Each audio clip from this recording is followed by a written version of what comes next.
Do të shkojmë tek një tjetër vlerësim. Tashmë për një ekip të Vllaznisë i cili pa diskutim ka regjistruar një sukses historik për vitin 2025. Fillimisht unë kam kënaqësinë të ftoj Gjergji në skenë, sepse do t'jetë Gjergji i cili do t'i jap këtë vlerësim.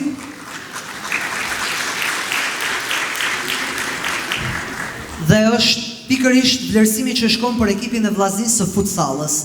Ai gjatë këtij viti ka fituar titullin e parë kampion në historinë e tij dhe njëkohësisht për herë të parë ishte pjesë e ndeshjeve të Ligës së Kampionëve të Europës, duke bërë një paraqitje tejet pozitive. Unë dua në fakt Gjergj që në skenë t'i ftojmë të gjithë ata protagonistë të ekipit të futsalës.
Tek fituesit kemi vendosur që në 10 të ketë edhe trajner, por edhe ekipe, të cilët spikasin për kontributin e tyre për sukseset gjatë vitit.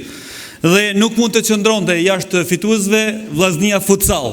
Ka shumë vite që ky ekip merr pjesë në kampionat, por vetëm vitin 2025 është shpallur për herë të parë kampion i Shqipërisë.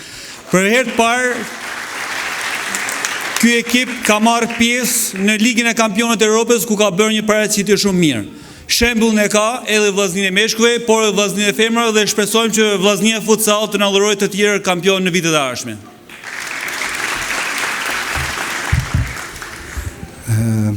Të na falënderimet i takojnë Zotit që na mundsoi që të jemi pjesë e mozaikut të sportit shkodrane, të arritjeve shkodrane. Është një nder i madh për ne që jemi pjesë e këtij evenimenti. Falenderoj shumë Gjergj për ftesën edhe për ndërimin. Një falënderim të madh shkon për çunat e ekipit që në këto 3 vjet të rinjallje të futsallit shkodrane kanë dhënë maksimumin dhe me vendosshmëri kemi arritur me përfaqësu sa më mirë emrin e Vllaznisë dhe ta nxjerrim kampion për herë të parë në historinë e saj. Pjesëmarrja në Champions League ka qenë po ashtu një nder i madh dhe do vazhdojmë të ecim me të njëjtën traditë ndar Zotit.